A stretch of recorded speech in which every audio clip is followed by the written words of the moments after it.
بسم الله الرحمن الرحيم إن الله وملائكته يصلون على النبي يا أيها الذين آمنوا صلوا عليه وسلموا تسليما اللهم صل على سيدنا مولانا محمد وعلى آل سيدنا مولانا शफ़ीअ आसिया तुम हो वासिला बेकासा तुम हो तुम्हें चुर कर किधर जाओ बताओ या रसूल अल्लाह अल्लाहुम्मा सल्ली अला सय्यिदना मौलाना मुहम्मद व अला आलि सय्यिदना मौलाना मैं आशिक़ अहमद मेरा इश्क़ निराला जुमला जहां जिसके तजल्ली से उजाला मैं सूरतों यूसुफ को नहीं चाहने वाला कैसो के माँ नंदना को आशिक़ लैला अल्लाहुम्मा सल्ली अला सय्यिदना मौलाना मुहम्मद व अला आलि सय्यिदना मौलाना जहाज़े उम्मत का कर दी अपनों हाथों तुम अब चाहो डुबाओ या बचाओ रसूल अल्लाह अल्लाहुम्मा सल्ली अला सय्यिदिना मौलाना मुहम्मद व अला आलि सय्यिदिना मौलाना हर गुजादार सीना मगोल कर दे इश्क़ ज़ख्मे शुद गोलिस्ता आया खैर दिल सीनाए बीराने मा अल्लाहुम्मा सल्ली अला सय्यिदिना मौलाना मुहम्मद व अला आलि सय्यिदिना मौलाना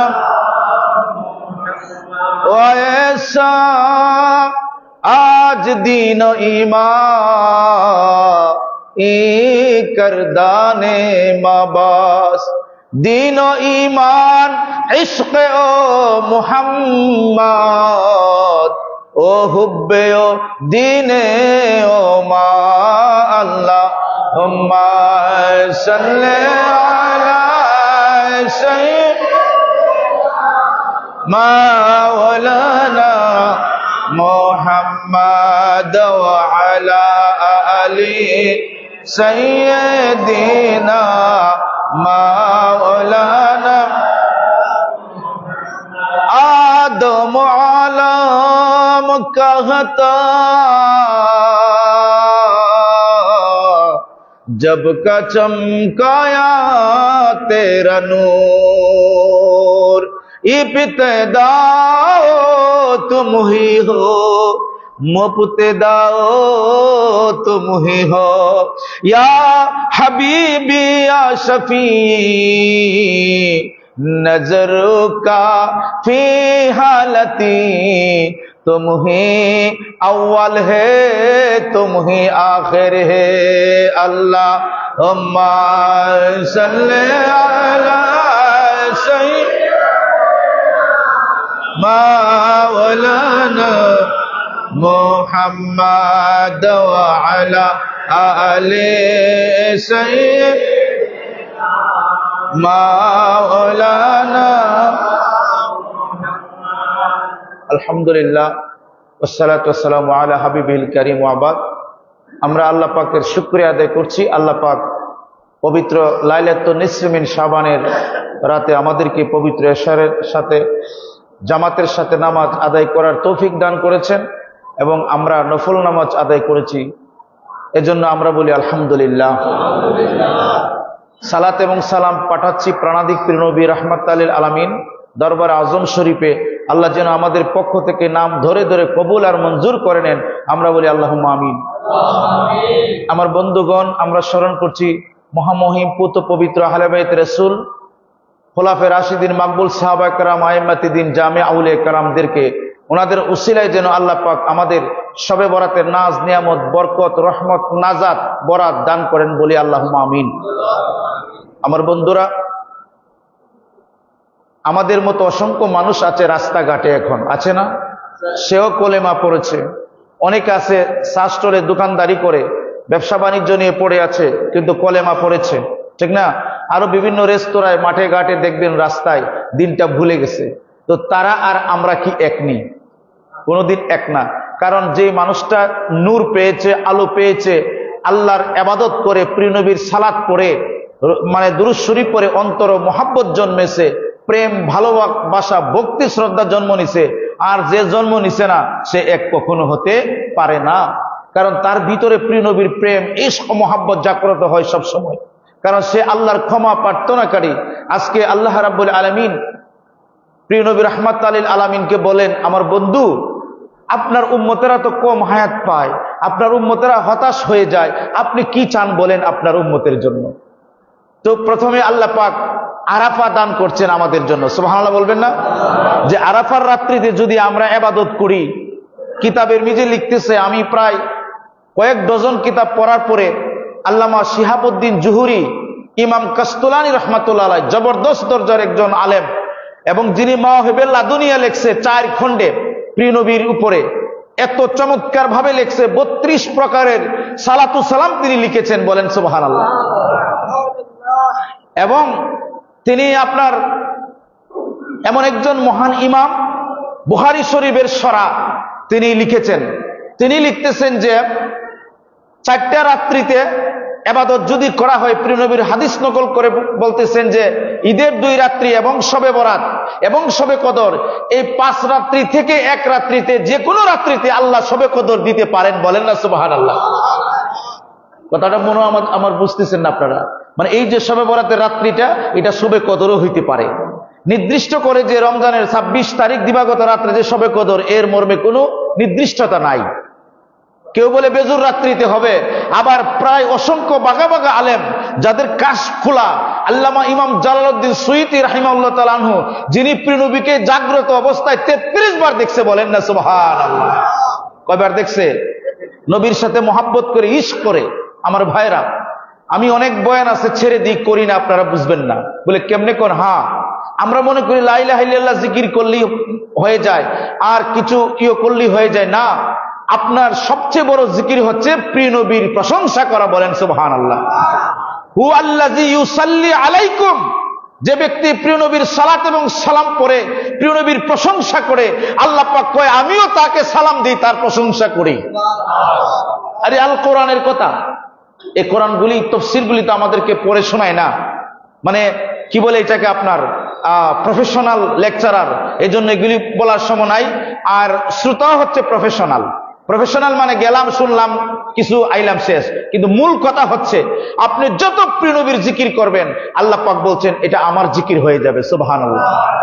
হাদিসে মোবারকা, প্রিয় নবী একদিন বসে আছে, জিবরিল আমিন বলছে, ইয়া রাসূলুল্লাহ, দয়াময় আল্লাহ আপনার প্রশংসা করতে চাই, কিভাবে করবে? সুবহানাল্লাহ করেন না? আচ্ছা বলেন, আমরা কেমন নবীর উম্মত? উম্মতের জন্য, প্রিয় নবীর উম্মতের জন্য আজকে শবে বরাত আমরা পেয়েছি, প্রিয় নবীর জন্য। সুবহানাল্লাহ বলবেন না?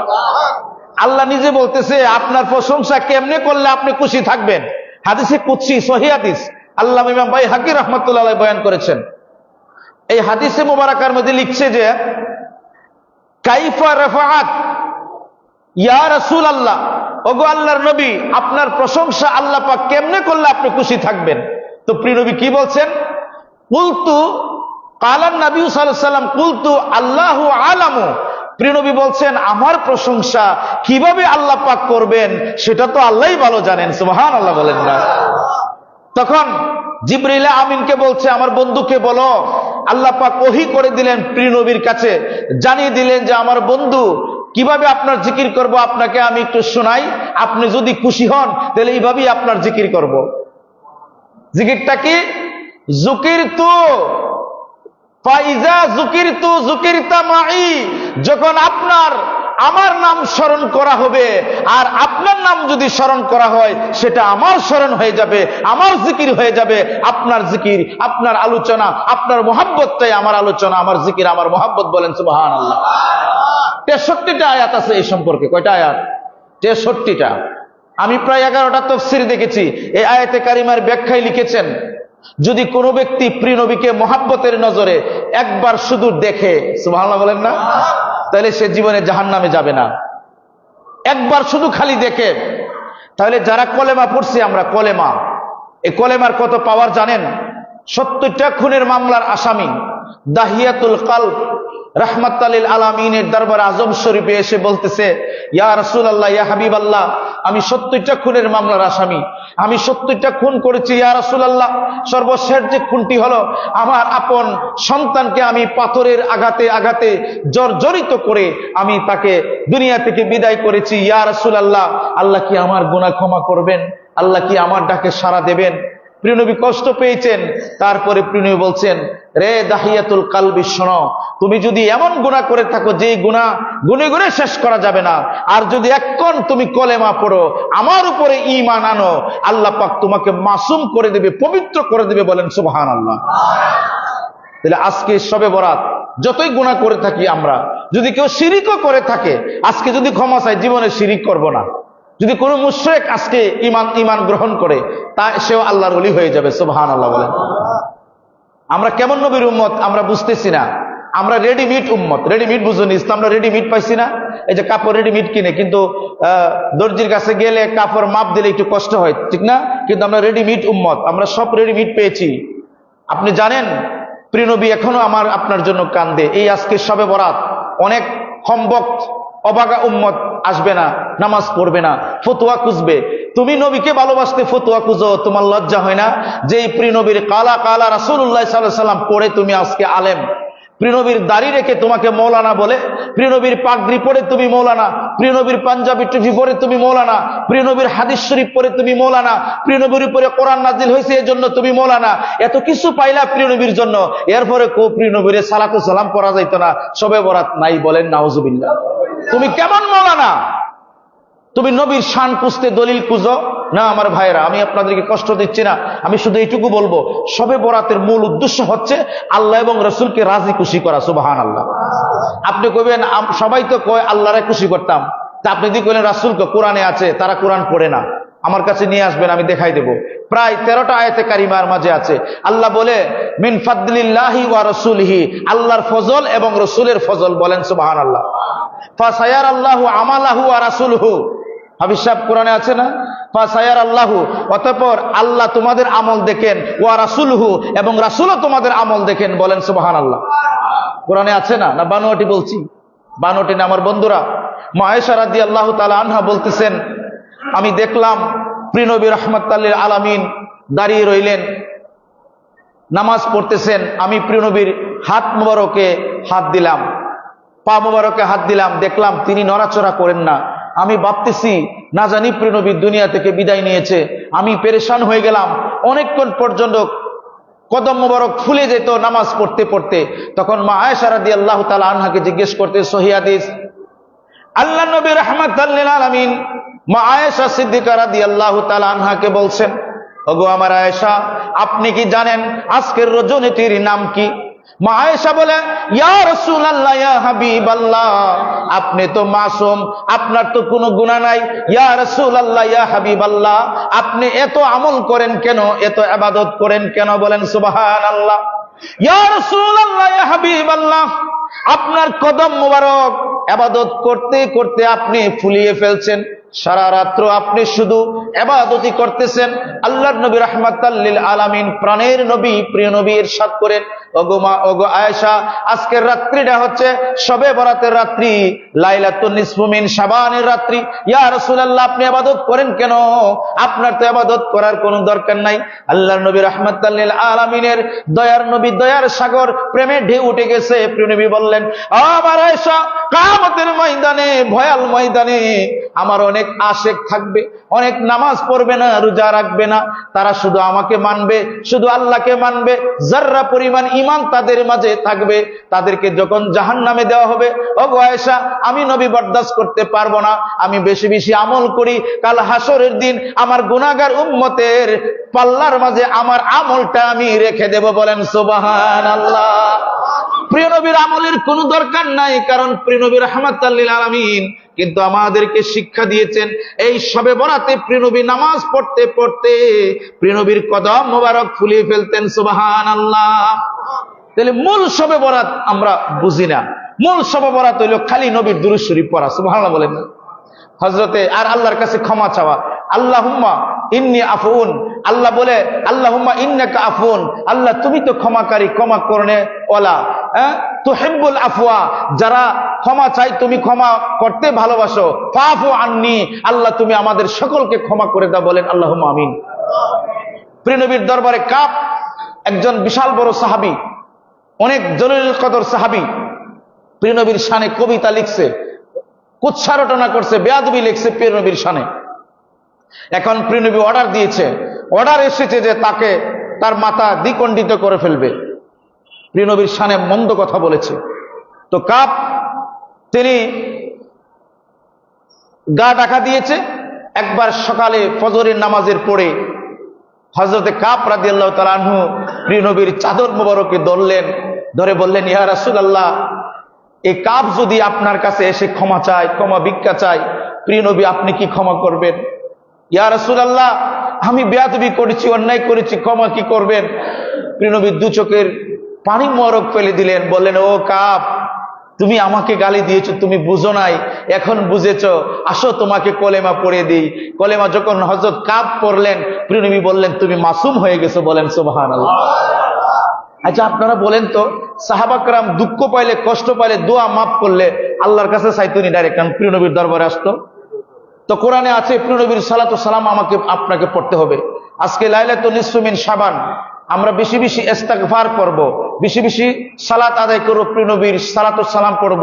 কারণ আমাদের অন্তর সবার গুনাহ অন্তর, ঠিক না বেঠিক? গুনাহ করতে করতে জর্জরিত এই অন্তরের মাঝে মজা লাগে না ইবাদত করলে? কেন মজা লাগবে না? কারণ দুনিয়াটা একটি ক্ষণস্থায়ী বস্তু, সামান্য জায়গা। আল্লাহ বলেন, আমি মাছির যে ডানা আছে, এই ডানার মতো দুনিয়ার দাম দিই না। অথচ এই দুনিয়ার মুহে পড়ে আমরা আল্লাহ এবং রাসূল বলে যাই, আখিরাত বলে যাই। এজন্য আমাদেরকে আখিরাতমুখী হতে হবে, সালাতের মাধ্যমে, প্রিয় নবীর প্রেমের মাধ্যমে, ইশকে রাসূলের মাধ্যমে। আমার বন্ধুরা, এই যে আজকে আমরা আপনাদের এই যে আত্রাফের যারা মুসলমান আছেন, বিশেষ করে মহল্লার, আপনার হযরত মনু ব্যাপারী রহমাতুল্লাহ আলাইহি, তিনি তো আপনাদের পূর্বপুরুষ, ঠিক না? না ওনার আগে কেউ আছেন আপনারা নাম বলতে পারেন? জানেন না, ঠিক না? উনি আপনাদের পূর্বপুরুষ মনু ব্যাপারী, হযরত মনু। আমি মনু ব্যাপারী রহমাতুল্লাহ আলাইহি বলি কারণ তখন যিনি হজ করছে, যে সময়ে ইশকে রাসূল ছাড়া, আল্লাহর ওলি ছাড়া হজ করে না। সুবহানাল্লাহ। এটা আমরার মতো টুইনা বইনা নাকি, ইমান যায় সকালে আবার রাত্রে বেঈমান, সকালে মুসলমান। ইজাত মুসলমান ছিল না, এরা ছিল শক্ত ইমানের অধিকারী। সুবহানাল্লাহ বলেন। হ্যাঁ, আমরা না সুদ ঘুষ খাইয়া, আলহামদুলিল্লাহ। কিন্তু আমি প্রথম এটা ইয়ে করছি, এমনি করি নাই মনে করেন। আমি ওনার মাজার জিয়ারত করে আমি না বুঝে বলছি না উনি রহমাতুল্লাহ আলাইহি। আপনাদেরকে খুশি করি না, আজ পর্যন্ত রহমাতুল্লাহ আলাইহি কেউ কইছে ওনারে? না, কইছে না তো। আমি প্রথম কইছি, অনেকে সমালোচনা করছে, আপনি জানেন না এই জন্য সমালোচনা করেন। আমার কাছে জিজ্ঞেস করেন, 100 দলিল আছে। যারা ইমানদার তাদেরকে রহমাতুল্লাহ আলাই বলতে হবে, সুবহানাল্লাহ বলেন। আর উনি যদি ইমানদার না হইতো, ওনার সন্তানে মসজিদ কেমনে দেয়? সুবহানাল্লাহ বলেন না। এটাই তো ইমানদারের নিশানা। আল্লাহর ঘর মসজিদের মেঝে দান করা, এটা কলিজা লাগে, ঠিক না? আল্লাহর ঘর কি সবাই দান করতে পারে? কোটি কোটি টাকা মানুষের আছে না? ওই দেখেন তো আপনাদের তো অনেক ধনী মানুষ আছে বৈরব, সবাই কি মসজিদ বানাইছে নাকি? তো এটা ওনার কলিজাটা পবিত্র ছিল, এজন্য আল্লাহর ঘরে মসজিদ দান করছে। আল্লাহ বলছেন, বন্ধু আপনি বলুন, যারা মসজিদ বানায় দুনিয়ার জমিনের মধ্যে, আমি আল্লাহ পাক বেহেশতের মাঝে তাদের জন্য আরো চমৎকার বালাকানা বানাবো। সুবহানাল্লাহ। আপনাদের সবাই নিয়ে উনি থাকবো যদি আপনারা বালা হইন। সুবহানাল্লাহ কবেন না? আল্লাহ পাক বলবেন, এই ইমুক রুজেল মিয়া, ইমুক মিয়া, তুমি জান্নাতে, তুমি জাহান্নামী। মাসালান ওই ব্যক্তি বলবে, হে মওলা, আমার আওলাদকে আমি রেখে আইলাম। তখন আল্লাহ বলবে, তুমি জান্নাতি? বলেন না, আমি জান্নাতে যেতে চাই না। হে মাবুদ, আমার আওলাদরা জাহান্নামে জ্বলবে, আমি তো সেই জান্নাত চাই না। আল্লাহ পাকের ফেরেশতারা যখন ধরে ধরে জান্নাতের গোড়ার মাঝে নেবে, ওই ব্যক্তি চিৎকার করে ডাক দিবে, আমার রুজেল মিয়া কোথায়, আমার আজাদ মিয়া কোথায়, আমার ফরিদ মিয়া কোথায়, আমার এই সন্তানগুলি কোথায়, আমার আব্দুর রহমান কোথায়? আল্লাহ বলবেন, তারা তো ভালো কাজ করে নাই, তাদের স্থান তো জাহান্নামে। তিনি বললেন, আমার আওলাদ জাহান্নামী, আমি জান্নাতি হতে চাই না। আল্লাহ রাব্বুল আলামিন বলবেন, ও ফেরেশতা, আমার বান্দা যদি চায় না, কিন্তু তার জন্য জান্নাত তো বরাদ্দ, আমি তো তারে জাহান্নামী করতে পারবো না। ও ফেরেশতা, আমার বান্দা যা কয় তা তুমি কবুল করে নাও। বলেন না সুবহানাল্লাহ। কি মনে করেছেন একজন নেক আওলাদের কত দাম, কত সম্মান? একজন ডাকাত, সে ডাকাতি করত, তার ছেলে মক্তব্য বিসমিল্লাহ পড়ছে, আল্লাহ পাক তাকে মাফ করে দিয়েছে বিসমিল্লাহ শরীফের গুণে। সুবহানাল্লাহ। যাই হোক, আপনাদের কষ্ট হচ্ছে, আমি শেষ করে দিচ্ছি। শুধু আমি এইটুকু বলবো, আপনাদের খেদমতে আমি আপিল করব, একটা ভালো সন্তান তৈরি করেন। শবে বরাতে আজকে দোয়া করেন আল্লাহর কাছে। আমারও আল্লাহ সন্তান দান করেছেন, 2টা ছেলে। আপনাদের অনেকে সন্তান দান করেছে। আল্লাহর কাছে আমরা কায়েম অনুবাক্যে বলবো, আল্লাহ আমাদের সন্তানকে আল্লাহ তোমার ওলি বানাও। বলেন আল্লাহুম্মা আমিন। বলেন সবাই, আল্লাহ আমাদের সন্তানকে তুমি ওলি বানাও। বলেন আল্লাহুম্মা আমিন। আমাদের সন্তানকে আল্লাহ তুমি ওলি বানাও। বলেন আল্লাহুম্মা আমিন। এই দোয়াটা করে যাবেন, আপনার জীবন সার্থক হয়ে যাবে। আপনি নেক আওলাদ রেখে যাবেন, আপনার জীবন সার্থক। কিয়ামত পর্যন্ত, নসল পর্যন্ত আল্লাহ আমাদের নসলের মাঝে আল্লাহ তুমি তোমার ওলি পয়দা করো যুগে যুগে। বলেন আল্লাহুম্মা আমিন। আমাদের জিন্দিগি কয়দিনের জিন্দিগি, শেষ এই জিন্দিগি, ঠিক না বেঠিক? এই জিন্দিগি শেষ, কয়দিনের জিন্দিগি? এই জিন্দিগিতে আর কত কত কত কিছু আমরা করছি। আসুন আজকে আমরা তওবা করি, আল্লাহর কাছে তওবা করি কায়মান বাক্যে। প্রিয় নবীর সালাতু সালাম আমরা একটু পরে পড়বো, আমরা দোয়া করব, চোখের পানি ফেলে ফেলে আল্লাহর কাছে দোয়া করবেন, কাঁদবেন। মওলা তুমি তো রহমান, তুমি রাহিম, তোমার ভান্ডার অপুরন্ত। আল্লাহ আমি গুনাহগার, কিন্তু তুমি বলছো তুমি দিবা। আল্লাহ আমি জীবনে অন্যায় করব না, গুনাহ করব না। আল্লাহ তুমি আমারে মাফ করো। আল্লাহ পাক রব্বুল আলামিন বলেন যে এইভাবে যদি কোনো বান্দা ক্ষমা চায়, আমি রব্বে করিম মজলিস থেকে ওঠার আগে আগে তার নামায়ে আমলের মাঝে আমি ওলি বানাই দিই। বলেন সুবহানাল্লাহ। তো আমরা কি ওলি হতে চাই না? ওলি কি আরো কিছু নাকি? ওলি তো মানুষই হয়, ঠিক না বেঠিক? আমাদের গুনাহ আছে, আমাদের অপরন্ত গুনাহ, আর আল্লাহ আরো মানে কোন আনকাউন্টেবল, অতুলনীয় রহমতের সাগর। বলেন সুবহানাল্লাহ। তে শবে বরাত মূল হইল আমরা ক্ষমা চাই, মাগফিরাত। আল্লাহ মাগফিরাত আমাদের দান করুক। শবে বরাতের মূল নিয়ামত হচ্ছে মাগফিরাত। এবং আগামী 1 বছর আমরা কিভাবে চলবো, চলাফেরা করব, যদি আপনি ভালো দোয়া করেন, আল্লাহ যদি কবুল করে, আপনার ভাগ্য সুপ্রসন্ন হবে। আজকে যদি কেউ অসুস্থ থাকেন, সে দোয়া করবেন, আল্লাহ এই রাত্রিতে সুস্থ করে দিবে। সুবহানাল্লাহ। আমার মাইকের আওয়াজ যে দিকে যায়, মা বোনেরা অনেকে আমার কাছে বলছে যে আমার সাথে আমার ভাইয়ের সম্পর্ক নাই, বোনের স্বামীর সম্পর্ক নাই। আমি বলবো এই রাত্রিতে আপনি দোয়া করেন, যা করবেন আল্লাহ কবুল করবে। বলেন আল্লাহুম্মা আমিন। এবং এই রাত্রিতে আপনি অসুস্থ থাকলে আল্লাহ সুস্থ দিবে। যার সন্তান নাই, ছেলে মেয়ে হয় না, বিয়ে করেছেন, আল্লাহর কাছে নেক সন্তান দান আল্লাহ দান করবে। যার সন্তান বিপদগামী, পথে নাই, আজকে রাত্রে আপনি সালাতু সালামের পরে আপনি আল্লাহর কাছে দোয়া চাইবেন, এই আপনার সন্তানকে আল্লাহ পথগামী করে দিবে। বলেন সুবহানাল্লাহ। আজকে যদি আপনি অসুস্থ থাকেন, আপনার ধন সম্পদ নাই, আপনি গরিব অসহায়, আল্লাহ আমাকে তুমি সচ্ছলতা দান করো, আল্লাহ বলবেন আমি তোমাকে আজকে রাত্রে সচ্ছলতা দান করে দেবো। সুবহানাল্লাহ। তাহলে আজকের একটি বরগাজিদা রাত্রে আমরা গুনাহগার না, আমরা সবাই মানে একবারে মাসুম না, আমরা সবচেয়ে পাপী বড় গুনাহগার।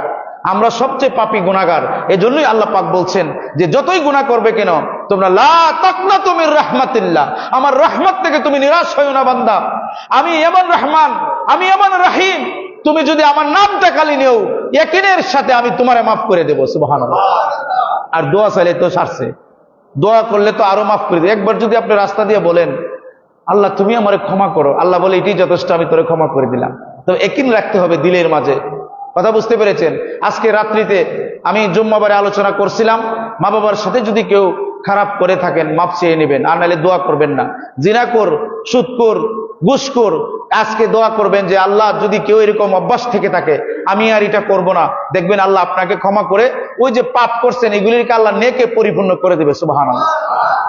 কবরের মেঝে কি মানুষ মরে ফুচ্চা জানা কেন পচে? কারণ তার আমলের কারণে। একটি আমল আছে, আপনার কলবটা জিন্দা থাকবে, আপনার শরীর কবরে জিন্দা থাকবে। সুবহানাল্লাহ। এটাকে বলে দুরুদে মাসিসিয়া। আপনারা তো পড়তে পারবে না, প্রায় 4 পৃষ্ঠা দুরুদে মাসিসিয়া। আপনি যদি প্রতি ফজরের নামাজের পরে পড়েন আপনার এই দেহটা কবরে জিন্দা থাকবে। সুবহানাল্লাহ বলেন। অনেক বলি দেখেন না যে কবর খুঁজলে দেখা যায় এদের পা আছে, অনেকের আমল আছে কিন্তু আমরা এটা করি না।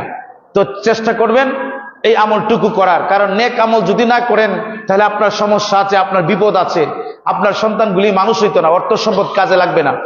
শবে বরাত মানে লাইলাতুন নিসফু মিন শাবানের আজকে আমরা এটুকু মেসেজ নিয়ে গেলাম যে আল্লাহ রহমান রহিম, আল্লাহ পাক প্রিয় নবীর উসিলায় আল্লাহ আমরারে ক্ষমা করে দেবে। আগামী বছর কে মৃত্যুবরণ করবে এটাও আল্লাহ লিপিবদ্ধ করেন। বলেন সুবহানাল্লাহ। আবার আরেকটা কথা বলছিলাম না যে কিতাবের মধ্যে আসছে আল্লাহ চাহে তো এই রাত্রিটাই কদরের রাত্রি হইতে পারে। সুবহানাল্লাহ বলবেন না? তবে মুফাসসিরিন ইকরাম 23টা মত লেখছে, লেখার পরে লাস্টে লেখছে এটা আল্লাহই ভালো জানেন। কে ভালো জানেন? কারণ সবে কদর কোনদিন প্রিয় নবী প্রকাশ করছে না যে এই দিন হইব, এজন্য আমরা বলতে হবে আল্লাহই ভালো জানেন। তবে আজকে হওয়ার সম্ভাবনা আছে। সুবহানাল্লাহ কইবেন না? আজকে হওয়ার কি আছে? সম্ভাবনা আছে। নিরাশ হওয়া যাবে না আল্লাহর দরবার থেকে। আমার ভাইয়েরা, আমার বন্ধুরা, ইমানি ভাইয়েরা, বেশি বেশি করে প্রিয় নবীর উপরে সালাত সালাম পড়বেন আর সৎ কাজ করার চেষ্টা করবেন। এত সুন্দর একটা মসজিদ আল্লাহ আপনাদের দান করছে, নামাজে আসেন না কেন? নামাজি নাই কেন মসজিদে? মসজিদের খোরাক হচ্ছে মুসল্লি। কাল হাসরের দিন মসজিদ আপনাকে আপনার বিরুদ্ধে বলবে যে মওলা সে আমাকে ভালো ব্যবহার করে নাই, আপনার বিরুদ্ধে সে সাক্ষী দিবে। আর যদি মসজিদে নামাজ পড়েন মসজিদ বলবে আল্লাহ আমি তারে ছাড়া বেহেশতে যাব না। সুবহানাল্লাহ বলেন না? এত সুন্দর একটা মসজিদ কিন্তু নামাজি কম। নামাজ পড়তে হবে বেশি বেশি। আপনি যত নামাজ পড়বেন তত আল্লাহর রহমত আপনি পাবেন। সুবহানাল্লাহ বলেন। মা বোনেরা, পর্দার অন্তরে যারা শুনছেন সন্তানদেরকে নামাজ শিক্ষা দিবেন। নামাজ, এখন নামাজের প্রতি মানুষ বড় গাফেল। ইমানের পরে নামাজের স্থান, কিন্তু এই নামাজের প্রতি বড় গাফেল। একজনে বললো আমারে আমি তো ইমানদার, নামাজ না পড়লে ওইবনি। তখন বললো আরে বোকা, তুই তো ইমানদার ঠিক আছে, তো নামাজ না পড়লে ওইবনি, ইমানদারই কথা বলতে পারে না। পারে? মুনাফিকে বলে নামাজ না পড়লেই বলি, একটু চিন্তা করে কোন রকম নিয়ে নামাজ না পড়ে ফাঁকি দিতে পারে। ঠিক না বেঠিক? আপনি নামাজের মাধ্যমে আল্লাহকে পাবেন, নামাজের মাধ্যমে মেরাজ হবে, নামাজের মাধ্যমে প্রিয় নবীর কাছে যাবেন, নামাজের মাধ্যমে আল্লাহ দোয়া কবুল করে। বলেন সুবহানাল্লাহ। তো নামাজ পড়া লাগবে না? কি বলেন, লাগবে না? আজকে বেশি বেশি নামাজ পড়ে আর সূরা দুখান শরীফ তেলাওয়াত করবেন। সূরা দুখান 44 নম্বর সূরা। সূরা দুখান একবার হলে চেষ্টা করবেন তেলাওয়াত করবেন। সূরা দুখান তেলাওয়াত করে আপনি দুরুদে তাজ পড়বেন 3 বার, পরে আপনি দোয়া করবেন 2 রাকাত নামাজ পড়ে। আর প্রতি 2 রাকাত নামাজ পড়ে পড়ে সূরা দুখান শরীফ তেলাওয়াত করবেন। তারপরে 3 বার আপনি দুরুদে তাজ পড়বেন বা অন্য কোনো দুরুদ শরীফ পড়লে এটা পড়বেন, পরে আপনি দোয়া করবেন। দুরুদে তাজ পড়লে অন্তর নরম হয়, আল্লাহর ইবাদতের প্রতি মহব্বত জন্ম হয়। যেমন জমিনের মাঝে উত্তপ্ত জমি, ভাঙ্গা জমি, ফাটা জমিনে যদি বৃষ্টি আসে সেটা নরম হয়ে যায়। এটা কিসের উপযোগী হয়? ফসলের উপযোগী হয়। তো আপনার কঠিন অন্তরকে যদি বিগলিত করতে হয়, প্রিয় নবীর প্রেমে উৎসর্গিত করতে হয়, তাহলে দুরুদে তাজ পড়বেন, আপনার অন্তরটা ওই জমির মতো নরম হয়ে যাবে, উর্বর হয়ে যাবে। আপনার ইবাদত করলে, ভালো কাজ করলে শুধু মজাই লাগবে আর মজা লাগবে। সুবহানাল্লাহ। আল্লাহ আমাদের সকলকে তৌফিক দান করে। আমরা বলি আল্লাহুম্মা আমিন।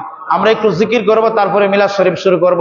লা ইলাহা ইল্লাল্লাহ, লা ইলাহা ইল্লাল্লাহ, লা ইলাহা ইল্লাল্লাহ, লা ইলাহা ইল্লাল্লাহ, লা ইলাহা ইল্লাল্লাহ, লা ইলাহা ইল্লাল্লাহ, লা